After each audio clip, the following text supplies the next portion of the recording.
नमस्कार बच्चों, physics tool में आपका हार्दिक अभिनंदन, स्वागत है। होली की हार्दिक शुभकामनाएं सभी को, राम राम।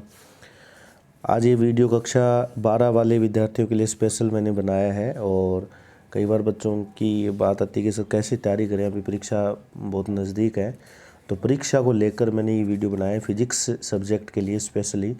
तो इतना मैं आपसे कहता हूँ कि जिस तरीके से मैं आपको इस वीडियो में जो बातें बता रहा हूँ, आप इसको ध्यान से सुनना और ध्यान से इसके बारे में थोड़ा सा समझने का प्रयास करना। काफ़ी बार बच्चों के मन में ऐसे हिचकिचाहट हो जाती है कि पता नहीं क्या होगा क्या नहीं होगा। कुछ नहीं होने वाला, बहुत ही आसान सिंपल पेपर आएगा और आसानी से आप लोग ये पेपर कवर कर दोगे। ठीक है, पेपर से संबंधित पैटर्न जो था वो मैंने आपको पहले बता दिया था। जैसा कि आपको पता है कि 56 नंबर का ये अपना पेपर रहने वाला है। ठीक है, 56 नंबर का पेपर रहने वाला है। और जितना हम लोगों ने इस पेपर में जो पैटर्न आया था, उस पैटर्न के आधार पर मैंने एक वीडियो पहले भी बनाया था। अगर किसी बच्चे को कोई डाउट हो तो वो वीडियो देख सकता है। उस वीडियो में आपको पता चल जाएगा कि किस प्रकार के क्वेश्चन आने वाले हैं। जैसे तकरीबन ये एक आंकड़ा निकल के आया है कि 20 क्वेश्चन ऐसे हैं जो कि एक एक नंबर के आने वाले हैं। ठीक है, यानी जिनमें से कुछ क्वेश्चन मल्टी चॉइस क्वेश्चन होंगे, यानी कहने का अर्थ है बहुउद्देश्य जो मल्टी चॉइस क्वेश्चन, जिसमें मतलब बहुविकल्पीय जो प्रश्न हम बोलते हैं, जिसमें आप लोगों को 4 ऑप्शन दिए जाएंगे, उनमें से जो सही ऑप्शन है वो आपको सेलेक्ट करना है।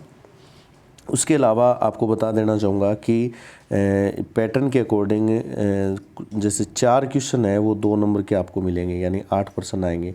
और फिर एक पैटर्न का ये सिस्टम भी देखने को मिल रहा है कि आप लोगों को 4 क्वेश्चन 3 नंबर के मिलेंगे और 2 क्वेश्चन 4 नंबर के मिलेंगे और फिर 2 क्वेश्चन 4 नंबर के मिलेंगे।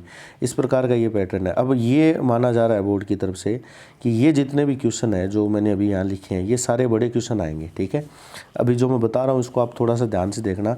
अगर वीडियो पसंद आए तो लाइक कर देना प्लीज़। आपका लाइक हमारे लिए बहुत ही मोटिवेशन का काम करता है और बहुत ही हमें उत्साह बनाता है। जब आपके लाइक आते हैं वीडियोज़ के ऊपर तो हमें बहुत ज़्यादा मतलब काम करने के लिए उत्साह मिलता है। और जितना समय मिलता है मैं आप लोगों के लिए वीडियो बनाने का पूरा प्रयत्न करता हूँ। वैसे थोड़ा सा समय कम मिलता है, उसके लिए मैं माफ़ी चाहता हूँ, इसलिए मैं ज़्यादा वीडियो नहीं बना पाया। लेकिन जितना हो सके मैं आप लोगों के लिए वीडियो आप यहाँ पर रख रहा हूँ। तो लाइक कर देना, शेयर कर देना अपने दोस्तों में, अपने जो भी साथ पढ़ने वाले जो क्लासमेट्स हैं उनमें भी काफ़ी महत्वपूर्ण रहने वाला है। देखिए बच्चों, मैं ये बात कर रहा हूँ कि ये जो जितने भी क्वेश्चन मैंने यहाँ पर राउंड में किए हैं, 4 प्रश्न 3 नंबर के आएंगे, 2 प्रश्न 4 नंबर के आएंगे, फिर 2 प्रश्न 4 नंबर के आएंगे। यानी एक प्रकार से सर ये 2 प्रश्न 4-4 नंबर के, इनमें अंतर क्या है मैं बता देना चाहूँगा। ये जो लास्ट वाले जो 2 क्वेश्चन है जो 4-4 नंबर के आएंगे, यहाँ पर आपको प्रत्येक प्रश्न में 3 अथवा कंडीशन आपको देखने को मिलेगी। मतलब कहने का अर्थ है आपको यहाँ पर प्रश्न मिलेंगे टोटल 6, जिनमें से आपको 3 प्रश्न में से कोई एक प्रश्न करना है, 3 के पीछे एक प्रश्न करना है। यानी 3 में से एक प्रश्न आपको इसमें से सेलेक्ट करना है, कोई 3 प्रश्न में से, अथवा अथवा अथवा फिर एक प्रश्न करना आपको उन तीनों में से। इसी प्रकार अगले जो 3 क्वेश्चन हैं उनमें से आपको एक सेलेक्ट करना है। फिर रह गई बात इन प्रश्नों में, यहाँ पर आपको 2-2 अथवा देखने को मिलेगा, यहाँ पर भी आपको 2-2 अथवा देखने को मिलेगा इन दोनों प्रश्न के अंदर। तो काफ़ी सिंपल होता है ये, कोई हार्ड वाली बात नहीं है। अब जो चीज़ मैं यहाँ पर आपको बताने वाला हूँ वो आप थोड़ा सा इस चीज़ को समझने का प्रयास करना कि जो चीज़ मैं आप लोगों के लिए रख रहा हूँ वो चीज़ आप थोड़ा सा ध्यान देना मैं क्या बताना चाह रहा हूँ। देखिए बच्चों, मैं हमेशा इस चीज़ पर बच्चों को बोलता हूँ, क्लास के अंदर भी बोलता हूँ, आपको भी ये बता रहा हूँ। जितने भी क्लास के स्टूडेंट जुड़े हुए हैं उनको तो चलो पता ही ये बातें, लेकिन जो अन्य नए बच्चे जुड़े हुए हैं, जो यूट्यूब चैनल से लगातार जुड़े हुए हैं, जिनको भी उम्मीद करता हूँ कुछ फ़ायदा हुआ होगा इस चैनल से, तो उन बच्चों के लिए स्पेशली कि आप टोटल फिजिक्स में जितने भी चैप्टर हैं, जैसे 17 चैप्टर हैं, अब 17 चैप्टर में से अगर आप बड़े क्वेश्चन निकालो ना, तो बड़े क्वेश्चन मेरे हिसाब से मैं अमूमन ये कहता हूँ कि 30 से 35 क्वेश्चन अपने बड़े प्रश्न बना सकते हैं। पूरी फिजिक्स के अंदर हम बात करें तो 30 से 35 बड़े प्रश्न हैं। ठीक है, ध्यान देना मेरी बात जो मैं बता रहा हूँ आप लोगों को।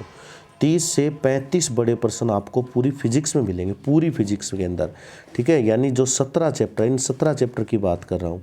अब इन 30 से 35 प्रश्न अगर बड़े प्रश्न अगर आप तैयार करते हो, अमूमन जैसे टीचर क्लास में पढ़ाते हैं तो भी आप लोगों को बता देते हैं।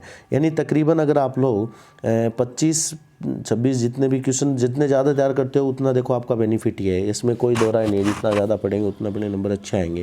लेकिन फिर भी अगर आप लोग 20 से 25% तैयार कर लेते हो तो मैं आपको बता देना चाहूँगा वो 20-25% कौन से, जो इस साल के लिए हम बात कर रहे हैं, जो पर्सन अमूमन जो लास्ट ईयर के एग्ज़ाम में आए हुए हैं, पिछले 5-6 सालों के एग्ज़ाम में लगातार बड़े पर्सन आ रहे हैं, या जो टीचर की दृष्टि से जो महत्वपूर्ण हमें सर बताते हैं वो पर्सन, तो वो पर्सन आप अच्छी तरीके से तैयार कर लो। अब उनमें से अपने इस साल के बोर्ड एग्ज़ाम में तकरीबन 18% आएंगे। अब देख लो अब आपको कितना मतलब आसान काम होने वाला है, यानी 18% आपके बड़े पर्सनों के रूप में अपने को देखने को मिलेंगे। 18% बोर्ड एग्ज़ाम के अंदर आएंगे, यानी ये बोर्ड एग्ज़ाम के क्वेश्चन आएंगे 18%।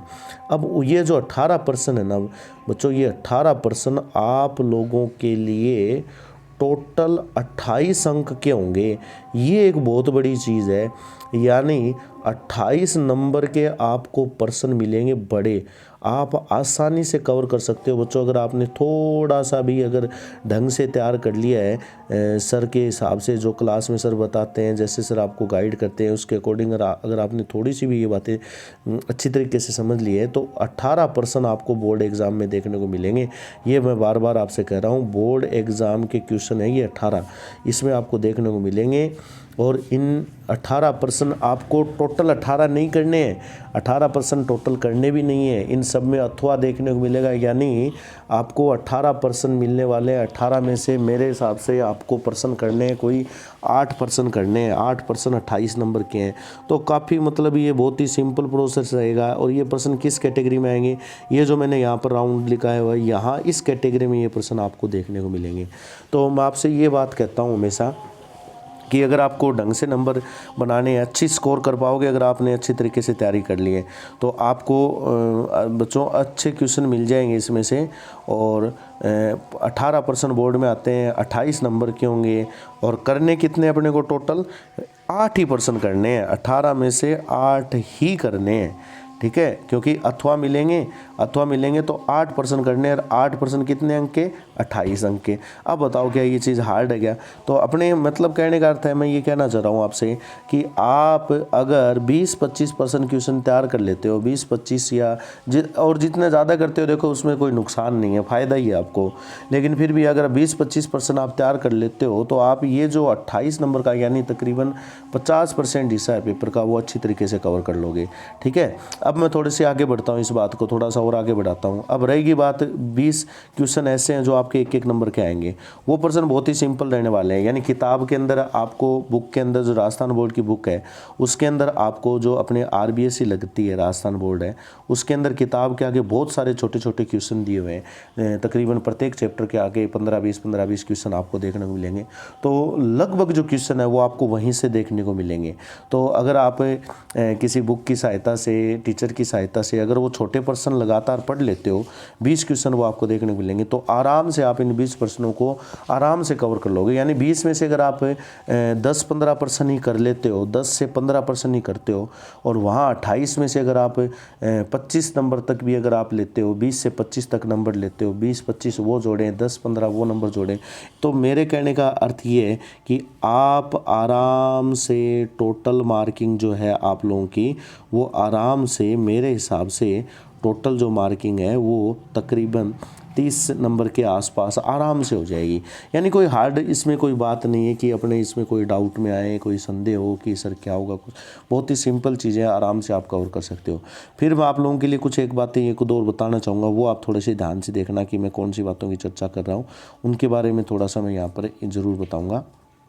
एक बात तो आप ध्यान रखना कि जैसे अमूमन पहला दूसरा चैप्टर हो गया, ठीक है, फिर 5वां 6ठा चैप्टर हो गया, ये ध्यान रखना है, मैं यूनिट वाइज बोल रहा हूँ। फिर 7वां चैप्टर हो गया, उसके बाद में 9वां 10वां चैप्टर हो गया, 11वां 12वां चैप्टर हो गया, और एक 16वां चैप्टर। ये अमूमन वो चैप्टर हैं जिनमें से बड़े क्वेश्चन आते हैं। पहला, दूसरा, पाँचवां, छठा, सातवां, फिर 9वां, 10वां, 11वां, 12वां। इसका मीनिंग आप समझ गए होंगे, यानी 9वें 10वें में से मिक्स क्वेश्चन आएंगे, ये एक यूनिट है। 11वें 12वें में से मिक्स क्वेश्चन आएंगे, 5वें 6ठे में से मिक्स क्वेश्चन आएंगे। और यहाँ पहला दूसरा मैंने लिखा हुआ, हालांकि ये 4 चैप्टर हैं, लेकिन मैं बच्चों को हमेशा कहता हूँ कि पहला दूसरा चैप्टर आप, और ज़्यादा करो तो तीसरा इसके साथ आप ऐड कर सकते हो। तो पहला दूसरा आप चैप्टर अगर पढ़ लेते हो तो आप आराम से एक बड़े प्रश्न पर आप अपना हक जमा सकते हो। 5वें 6ठे चैप्टर बहुत ही सिंपल चैप्टर है, प्रैक्टिकल चैप्टर, आप आराम से इनको कवर कर सकते हो। उसके बाद में 7वां चैप्टर मैं हमेशा कहता हूँ कि ये एक प्रकार से बहुत ही सुनहरा मौका होता है कि एक अकेला चैप्टर, बड़ा चैप्टर है, और इसमें से अथवा भी आपको देखने को मिलता है। तो इसमें से 2 प्रश्न आ जाते हैं, जैसे बायो-सावर्त नियम है, एम्पियर नियम है, इन पर प्रश्न देखने को मिल जाते हैं बच्चों को, तो आराम से ये प्रश्न कवर हो जाते हैं। फिर 9वां 10वां प्रश्न है, तो अमूमन जो 10वां चैप्टर है जो प्रत्यावर्ती धारा से संबंधित है, इसमें से आपको प्रश्न देखने को मिल जाता है। और 9वें चैप्टर में से जैसे फैराडे के नियम है, बहुत ही सिंपल चीज़ें हैं। तो ये जो मैं बता रहा हूँ ये बड़े चैप्टर हैं, बड़े प्रश्न इनमें से आएंगे, और बड़े प्रश्न इन्हीं चैप्टर में से आपको देखने को मिलेंगे। इसके अलावा अगर कोई बड़ा प्रश्न मिलता है तो वो बहुत ही टुकड़ों में बंटा हुआ होगा और बड़ा बनाया जाएगा, बड़ा होगा नहीं। तो बड़े चैप्टर वाले यही प्रश्न है। 11वां 12वां चैप्टर है, तो इनमें से जैसे ऑप्टिक्स वाले ये चैप्टर हैं, आराम से कवर कर सकते हो आप आराम से। इनमें से 11वें चैप्टर में अच्छे क्वेश्चन है, वो लगभग बोर्ड एग्जाम में आ जाते हैं। और 12वें चैप्टर में जैसे व्यतिकरण फ्रिंज चौड़ाई वाला क्वेश्चन है, बड़ा ही आसान सा क्वेश्चन है, परीक्षा में प्रश्न पूछा जाता है। और 16वें चैप्टर की बात करूँ तो लॉजिक गेट कन्फर्म है, लॉजिक गेट पे क्वेश्चन आता है, कन्फर्म क्वेश्चन आता है। लॉजिक गेट जो है वो क्वेश्चन देता है, हर साल एग्जाम में देता है। मैं नहीं कहता, पुराने पेपर का जो अपने अगर सिस्टम देखें, पुराने पेपर का पैटर्न देखें, तो हर साल लॉजिक गेट में आपको क्वेश्चन देखने को मिलेंगे। तो उम्मीद करता हूँ कि मेरे द्वारा जो बातें बताई जा रही है वो आपको समझ में आ रही होगी कि आपको क्या पढ़ना चाहिए, किस प्रकार के प्रश्न है वो आपको तैयार करने चाहिए, वो मैं इस वीडियो के माध्यम से आपको बताना चाह रहा हूँ। फिर एक बात मैं आपके साथ ये भी शेयर कर देना चाहूँगा दोस्तों, आप एक तो चैप्टर नंबर 8, फिर चैप्टर नंबर 13, फिर चैप्टर नंबर 14, उसके बाद में 15 और फिर 17वां, मैंने ये 5 चैप्टर निकाले हैं। मैं बता देना चाहूँगा ये 5 चैप्टर 16 अंक के हैं। अब कई बार बच्चे भ्रमित हो जाते हैं, अरे भ्रमित होने की ज़रूरत नहीं है, बहुत आसान है फिजिक्स में नंबर बनाना, अगर आप तसल्ली से तैयार कर लेते हो। अगर आपने ये 5 चैप्टर तैयार कर लिए तो तकरीबन 16 नंबर के, मेरे हिसाब से हाँ लगभग 16 अंक के हैं, या एक आधा नंबर ऊपर नीचे हो सकता है, लेकिन मान के चलो कि 15 नंबर के क्वेश्चन, 15 नंबर के चैप्टर हैं, 5 चैप्टर 15 नंबर के हैं। अब इनमें से क्वेश्चन बड़ा प्रश्न आने की संभावना अमूमन इस पार्ट में से बनती है 14 नंबर चैप्टर में, और मैं उसको बड़ा प्रश्न नहीं मानता, क्योंकि बोर मॉडल पे जो परिकल्पनाएं हैं बोर मॉडल की, उस पर हाइड्रोजन परमाणु के इलेक्ट्रॉन की कक्षा की त्रिज्या, वेग निकालना वगैरह ये पूछे जाते हैं। तो सिंपल से क्वेश्चन आपको आराम से देखने को मिलेंगे। बच्चों ये जो चैप्टर है ना, ये आप अच्छी तरीके से तैयार कर लो। 500 चैप्टर आपके 16 नंबर का काम करवाएंगे ये चैप्टर। आसान न्यूमेरिकल इस पार्ट में से आते हैं, इन पाठों में से, और साधारण डेफिनेशन इन पाठों में से आपको देखने को मिलती है। साधारण क्वेश्चन इन पाठों में से देखने को मिलते हैं। इन्हें बच्चे आराम से कवर कर लेते हैं। 8वां पार्ट है जो चुंबकत्व के संबंध में, जैसे भू चुंबकत्व के अवयव हैं, नति, नमन कोण, दिक्पात कोण, प्रति के चुंबक का क्षैतिज घटक, भौतिक राशियों में संबंध, प्रतिचुंबकीय अनुचुंबकीय पदार्थ, ये BH वक्र की विशेषता वगैरह, इनमें से प्रश्न आ जाता है। 13वां पार्ट बहुत ही महत्वपूर्ण पार्ट है, कार्यफलन, निरोधी विभव, दैलीय आवर्ती, इस प्रकार की परिभाषाएं आपको देखने को मिल सकती है। तो शायद जो मैं बातें बता रहा हूँ आप लोगों के लिए बहुत मददगार साबित होगी आने वाले एग्जाम की दृष्टि से। बच्चे आराम से क्लियर कर लेंगे इन प्रश्नों को, ठीक है। और फिर इसमें प्रकाश विद्युत समीकरण है, आइंस्टीन की प्रकाश विद्युत समीकरण महत्वपूर्ण है। डी ब्रोगली परिकल्पना, बस चैप्टर खत्म हो जाता है। 14 नंबर चैप्टर मैंने आपको बता ही दिया। बोर मॉडल जो है उनमें से प्रश्न आता है, बहुत प्रश्न आता है। और इस बार जो 15वां चैप्टर है उसमें से कुछ छोड़ा ही नहीं है। साधारण बातें हैं, 2-3 नंबर के क्वेश्चन आएंगे, 1-1 नंबर के क्वेश्चन आएंगे। भट्टी के अंदर शीतलक क्या होता है, मंदक क्या होता है, विखंडन अभिक्रिया, नियंत्रित और अनियंत्रित अभिक्रिया का मतलब क्या है, क्या इसकी शर्त है, बहुत ही सिंपल। नाभिकीय संलयन की शर्त क्या है। बड़ी आसान क्वेश्चन बच्चों आपको देखने को मिलेंगे। अब कवर करना आपके हाथ में है कि बहुत ही सिंपल क्वेश्चन है वो आपको देखने को मिले। फिर बात करता हूँ 17वें चैप्टर की। देखो 17वां चैप्टर थोड़ा सा इसमें संचार व्यवस्था भी है, लेकिन मैं इसमें अमूमन ये कहता हूँ, एक तो मैक्सवेल की 4 समीकरणें दी गई है, कोई अलग समीकरण नहीं है, पीछे जो चैप्टर पढ़े हैं उन्हीं पे डिपेंड 4 समीकरण है मैक्सवेल की, चारों समीकरण तसल्ली से याद कर लो। उसके बाद में जो EMW यानी इलेक्ट्रोमैग्नेटिक वेव जो है, उन वेव्स के कुछ उपयोग हैं, उन उपयोग में से बहुत बार एग्जाम में आपको प्रश्न देखने को मिलता है। इसके अलावा मॉडुलन जो क्रिया है, वो मॉडुलन क्रिया पर और एक प्रश्न मैं और इसमें ऐड करूँगा कि ब्लॉक आरेख जो है, जैसे संचार व्यवस्था का ब्लॉक आरेख है, वी मॉडुलन का ब्लॉक आरेख है, और भू तरंग, आकाश तरंग, व्योम तरंग संचरण है। इस प्रकार के क्वेश्चन आपको बोर्ड में देखने को मिलते हैं। तो उम्मीद करता हूँ कि आपको ये चीज़ें मेरे द्वारा जो बताई गई चीज़ें ये समझ में आ रही होगी। बड़े पार्ट, बड़े प्रश्न जो है वो आप आराम से यहाँ से कवर कर सकते हो, कोई दिक्कत नहीं आएगी। और छोटे प्रश्नों के लिए मैंने ये चैप्टर बताए, आप आराम से क्लियर करना। इसके अलावा मैं आपको एक बात बता देना चाहूँगा, कुछ नियम है, जैसे मैं नियम के बारे में चर्चा करूँ, मैं बोल रहा हूँ बच्चों, आप नोट कर लेना, ठीक है। जैसे मैं फर्स्ट लगभग जो नियम है आपको फर्स्ट फिजिक्स में देखने को मिलेंगे, ठीक है। लगभग जो नियम है उन नियमों पर आप लोग अच्छी तरीके से काम कर लो, आपको कुछ ना कुछ प्रश्न देखने को मिलेगा और अमूमन बच्चे याद करते हैं। जैसे मैं शुरुआत करूं, जैसे कूलाम का नियम है, ठीक है। सबसे पहला कौन सा नियम है? कूलाम नियम हो गया। तो कूलाम नियम आप अच्छी तरीके से पढ़ो, एक चीज़ तो ये, ठीक है, जो मैं बता रहा हूँ वो नोट करो, कूलाम नियम हो गया। उसके बाद मैं आगे चर्चा करूँ तो मैं जैसे बताता हूँ, फिर आता है गाउस नियम। कौन सा आता है? अब गाउस नियम याद करो ना, तो गाउस नियम 2 याद करो आप, एक मत याद करो, एक तो 2 गाउस नियम याद करो। कौन कौन से? अभी मैं एक साथ बता रहा हूँ पूरी फिजिक्स के मैटर के संबंध में। ये पहला गाउस नियम तो विद्युत के संबंध में, विद्युत्व के संबंध में, और दूसरा चुंबकत्व के संबंध में। यानी पहला गाउस नियम तो वो है कौन सा? E.ds, E. समझ जाओगे आप लोग मेरे हिसाब से, E.ds is equal summation Q upon epsilon not. ये पहला गाउस का नियम है, ठीक है। और दूसरे गाउस के नियम में चुंबकत्व के लिए गाउस का नियम लगता है, ये बोर्ड एग्जाम में भी आया हुआ है। उसमें क्या लिखते हैं? B.ds is equal 0। ये चुंबकत्व के लिए गाउस का नियम है। तो बहुत ही सिंपल है। तो गाउस के नियम आपको याद करने हैं दोनों, ठीक है। कूलाम का नियम है, गाउस का नियम है। इसके बाद मैं आगे बढ़ता हूँ थोड़ा सा, और आप मेरे इस पॉइंट पे ध्यान देना। अगले पॉइंट में मैं चर्चा करूँगा, तो आप याद करो ओम नियम। ओम नियम की व्युत्पत्ति उसमें दी गई है, ठीक है। ओम नियम हो गया, ठीक है। उसके बाद आप याद करो किरचॉफ नियम। किरचॉफ नियम पर छोटा या बड़ा जैसा भी प्रश्न आता है वो आपको प्रश्न देखने को मिल जाएगा। किरचॉफ नियम आप तैयार करो अच्छी तरीके से, ठीक है। फिर मैं आगे बढ़ता हूँ। किरचॉफ नियम के मैं कुछ महत्वपूर्ण जो नियम सिद्धांत है वो बता रहा हूँ। उसके बाद में किरचॉफ नियम के बाद में हम आगे बढ़ें तो आप याद करो बायो-सावर्त नियम, ठीक है। बायो-सावर्त नियम, ये कुछ नियम है, 7वें चैप्टर में आ गया हूँ मैं। एम्पियर नियम, ठीक है, एम्पियर नियम है, बायो-सावर्त नियम है, एम्पियर नियम है। इसके अलावा फिर आप एक चीज़ तैयार करो, एक नियम हो रहा है 8वें चैप्टर में, क्यूरी नियम।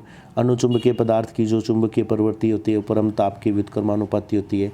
एक क्यूरी वॉइस नियम हो रहा है लोहे चुंबकीय पदार्थ के लिए, ये बहुत बार आता है। क्यूरी के साथ क्यूरी वॉइस नियम हो रहा है, ठीक है। और इसके अलावा आप तैयार करो फैराडे के नियम। कौन से नियम याद करो? फैराडे नियम तैयार करो, ठीक है। फैराडे नियम हो गए। फिर 2 घटनाओं के नाम भी मैं लिखूंगा यहाँ पर, अन्योन्य प्रेरण और स्व प्रेरण। अन्योन्य प्रेरण और स्व प्रेरण। तो ये जो मैंने कहने का अर्थ ये है कि ये जो चीज़ें हैं वो आप लोगों को याद होनी चाहिए कि कई बार परीक्षा में परिभाषा रूप में कुछ नियम सिद्धांत भी पूछ लिए जाते हैं, तो आपके गलत नहीं होने चाहिए। तो बच्चों उम्मीद करता हूँ कि आज ये 15-20 मिनट का वीडियो जो मैंने आप लोगों के लिए बनाया है, इसमें मैंने ये चीज़ बताने की कोशिश की है कि बोर्ड पैटर्न में पेपर में किस प्रकार का प्रश्न आता है। घबराने की जरूरत नहीं है। आम तैयारी करके आप लोग, साधारण तैयारी करके भी 30 प्लस मार्किंग आप आराम से हासिल कर सकते हो अगर आपने ढंग से तैयारी कर ली तो। और अगर और ज़बरदस्त अच्छी तरीके से आप तैयारी कर लेते हो, जितना बताया उतना अगर आप अच्छी तरीके से तैयार कर लेते हो तो और अच्छे भी नंबर आप लोगों को प्राप्त हो सकते हैं। चलिए, उम्मीद करता हूँ कि आपको ये वीडियो पसंद आएगा बहुत, और आप इसको लाइक भी करोगे और आगे शेयर भी ज़रूर करना बच्चों, ठीक है। जितना ज़्यादा शेयर करोगे हम उतना ही काम करने के लिए उत्साहित होते रहेंगे। तो ऐसे ही कुछ वीडियो, कुछ अन्य महत्वपूर्ण प्रश्नों के साथ आप लोगों के बीच में समय समय पर मैं आपके सामने आता रहूँगा। तब तक के लिए धन्यवाद। जय हिंद, जय भारत।